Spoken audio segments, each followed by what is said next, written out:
Hello, my dog loving friends. Okay, part 3 of Address or Suppress series. So, beneath every feeling, there is a need. And when that need is met, rather than focus on the behavior, we begin to deal with the cause. One of the biggest needs that is not met for our dogs that results in negative or naughty behaviors is a lack of enrichment. As much as we love our dogs, oftentimes we grossly underestimate their need for enrichment. Right now, and it changes as the dog matures. So right now, as I film this with you, I have 2 dogs who are taking a big old fat snooze, right? Stanley's sleeping over here, Walter's sleeping over there, and yeah, you know I'm gonna talk about you, Annie, who's gonna be a year. She's over here chewing up a box, right? So I understand that I have to give her something to do. Hi, everybody. Okay, part 3 of Address or Suppress series. Okay, beneath every feeling, there is a need. And when we meet that need, rather than focus on the behavior, we begin to deal with the cause, not the symptom. One of the needs that many people don't meet that leads to naughty behaviors is a need for mental enrichment, mental stimulation. We underestimate how much our dogs need to do. Now, there are some people, I struggle with this because I want to normalize having our dogs,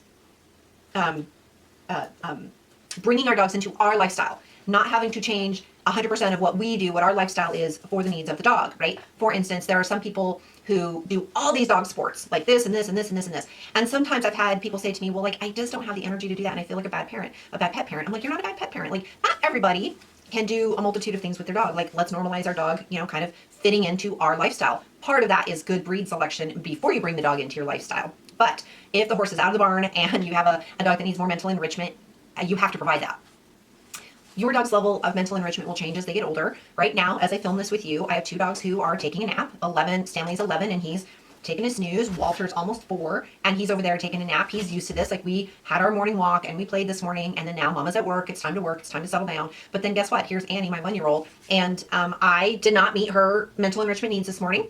I did not give her an appropriate substitution for my enrichment, for my interaction rather. So I'm working on a project and I have some cardboard down here in my training space, and she's chewing up the cardboard. Do I care? No, I don't care. Like, it's keeping her busy. She can't hurt herself with it. And, now, could the argument be said that, hey, that's destructive chewing and she's going to start chewing on other things? Depending on the dog, maybe. For Annie, no, it's not. She loves to chew on sticks. She has learned she cannot bring sticks into the house when there's a human present. She will sometimes sneak one in late at night if I'm watching TV and I'm not paying attention, and that's 100% on me. But it's really funny because she'll come trotting up to the house and she'll have a stick in her mouth and I'll look at her and she'll be like, oh, and she spits it out. So cardboard is an alternate substitute. She doesn't always have access to cardboard. I don't really care. Like, knock yourself out. So she's enriched. So if to look at this from a naughty behavior, she is expressing naughty behavior by chewing on a box because I was not proactive. I did not give her a stuffed Kong. I did not give her something chewy to work on. It's raining today, so our walk was very short. Normally she gets a much longer walk. So this is where I have not met her enrichment needs today, so she is therefore searching for her own enrichment. This happens so often. We haven't met our dog's needs, therefore they go outside, we put them outside, and what do? They are bored, so they do doggy things. They bark at squirrels, they dig holes, they chew on hoses and chew on sprinklers and chew on, bushes and trees. Like, they do doggy things. It's not that they're bad. We have not taught them what we do want them to do in the yard. If we want them to just lay around and watch the birds or the squirrels, we have to teach them that. We have to meet their enrichment. I would encourage you to think of enrichment more than just the walk and more than just obedience training. If you think of obedience training as like your core subjects, if you had a child, right? Obedience training is like your core subjects: math, reading, science, history, math, reading, science, history. Enrichment, a walk would be PE, right? It would be your physical education. I think of enrichment as your extracurriculars, your home economics, your ceramic, your painting, like all of those things that are fun.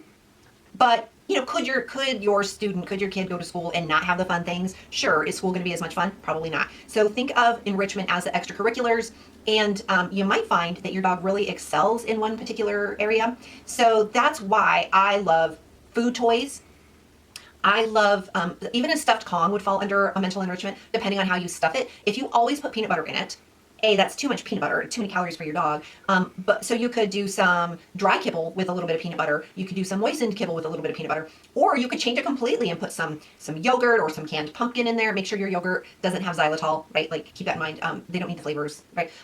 Maybe I put like a little bit of honey in there, kind of messy. But maybe we had tacos last night, and I'm gonna take 2 spoons of the ground beef before I put the taco seasoning in there, and I use that in your Kong. We had grilled chicken, and I pull 1 chicken breast for you, and I use that in the bottom of your Kong. Like if I change the flavors of your Kong, use cream cheese instead of peanut butter, use Brunswiger instead of peanut butter. Like how I stuff a Kong can change that Kong, so it then falls into a fun new activity for our dog. Could I make them my own frozen yogurt? Yes. I have recently discovered silicone, like the silicone baking, like the mini loaf pans, and they have like the little mini 2-bite cupcakes. So what if I want to make, frozen yogurt for my dog, and I get one of those silicones and I load it up with that. I pop that in the freezer. Guess what? I have like a little thing of frozen yogurt. Like that can be an enrichment activity for them. Something different that's good for them that they can have. Easy to clean up. I have a friend who does her own frozen yogurts for her pup, and she found online like a little cup. It's like this big with a screw lid, and it's plastic. So it basically replaces the cardboard cup that, commercially frozen yogurt comes in. It's the perfect serving size for her dog. She has a bigger dog, right? So getting creative about like food presentation, not just our daily meal, but that can be fun too. Like I can take my daily meal, put it in a food toy if it's a dry food, and voila, I've created enrichment. I can take raw food, that's a little bit more difficult, but it can be done. I can use like a topple because that's a dishwasher safe item. And some puzzles are dishwasher safe. I can do like a licky mat. Some of the puzzle toys, some of the puzzle food bowls, people think of like dry kibble, but they're washable. So I could put, if I thawed, like raw commercially prepared diets and put that in there, it makes it more difficult. So I can bring enrichment into their life in the way that I present food and chewing activities for them. I can also bring enrichment into their life in tricks, teaching them how to twirl and spin and shake and all. Like there's a ton of tricks that I can teach my dog. And when the weather is like this, I think I told you it's raining. I will my dogs are used to like an afternoon play session. We sometimes go for a walk. Sometimes I just go out and we throw the ball, we play tug, and we're outside playing. On days like this, I swap that out for a 30-minute trick session, and I run through their tricks that they've learned. Sometimes I teach new ones. Sometimes I just rehearse the ones that we've already learned. That is enrichment for them because it's brain work for them. It's very tiring. Enrichment in my walk. I go to a new place to walk. So many people walk the same walk. It gets pretty boring for your dog. Like I've smelled that bush 1,800 times because we always walk the same path. Even just going in reverse can be different for your dog. So going different directions, go to a park, go someplace you've not been before. That is enriching because you have different smells, you have different visual stimulation. So providing that mental enrichment every day for your dog is going to stave off naughty behaviors. And if you say, oh, but Jennifer, I'm so busy. I'm so busy. I don't have time to do that. Here's what I would say to you. When you brought this dog into your life, you promised them that you would be a fun owner and that you would meet their needs, and mental enrichment is one of their needs. And I would also say to you, when people say to me, I heard this a couple years ago and it really resonated with me. It said, excuse me, instead of saying, I'm so busy, say, it wasn't a priority, and see how that feels to you. And I'm not going to lie, people, like, there are some days, today was one of them, it was kind of drizzly, and I was like, oh, it's raining. Do I really? No. Is it a priority? Yes. Is my dog's morning walk a priority? Yes. Is my communicating to them that they are important and that I will meet your needs a priority for me? Yes. So get out your raincoat, right? Here's what I did. I got out my raincoat and I took my walk before I took my shower so that it wouldn't mess up my hair. It didn't matter. I was like, I don't care. I'm here to walk for the dogs. So I understand that sometimes. And that's not to say that I do enrichment every single day with my dogs. That's why I have so many food toys, because on those days where I really don't have it in me, I'm really busy, I can use those food toys to meet that need without me having to physically do it myself. And when I'm really sick, because I've had 2 episodes recently where I've been really sick, the dogs know, right? Your dogs know when you're sick, and they'll snuggle up on the couch with you and they will be like, okay, I get it. Like, you are legitimately sick today and I need to just settle. Like, they feel it, they smell it, like, they know. We all know that they know when you're really sick and how to just settle with you, versus I'm busy and I'm just not taking care of your needs. So when I sit down to look at a behavior problem and I'm looking at addressing it versus suppressing it, Last week, we talked about using management to make sure that they're not rehearsing their behaviors. For those behaviors that are being driven out of boredom, we need to look at how can I provide more mental enrichment for my dog so that they are not bored looking for trouble, because if they go looking for trouble, they will find it. So in addressing or suppressing, we need to address their lack of mental enrichment. If you need help figuring out more enrichment, like I said, use food toys, walk in a different location. You can even brush up on your basic obedience. But I would really encourage you to look at some of the electives, right? Tricks and games. Not only do you meet their mental enrichment, but bring fun back into your interactions with them.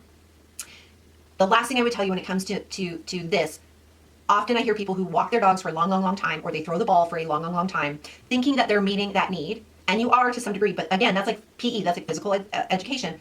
The more you physically work your dog, the greater athlete they're going to become, right? You're conditioning them, right? If you put me on the treadmill for a mile, it's not going to be long before a mile is very easy and I need to go longer. Whereas if you put me down and I have to work on my taxes, it's very mentally fatiguing. Mentally fatiguing tricks, food toys, that kind of stuff, that mental enrichment is more fatiguing for our dog because they're not just getting faster. You're not just creating an athlete. So keep that in mind when I say mental enrichment. Please do not hear me say walk them longer or throw the ball longer. That's not what I'm saying. I'm saying meet their needs across the board, change it up, and understand that they get bored.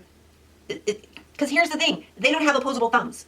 If they get bored, they cannot grab the car keys and go down to the store. They can't open the door and take themselves for a walk. I mean, some dogs do. I think they jump the fence. But, I mean, they rely on us to meet that mental enrichment need. So when dogs are displaying negative behaviors, sometimes it can be tied to boredom and a lack of mental enrichment. So we need to address that instead of just suppressing the behaviors that we don't like. Okay? Next week, we're going to talk about what if these behaviors are coming from an emotional state.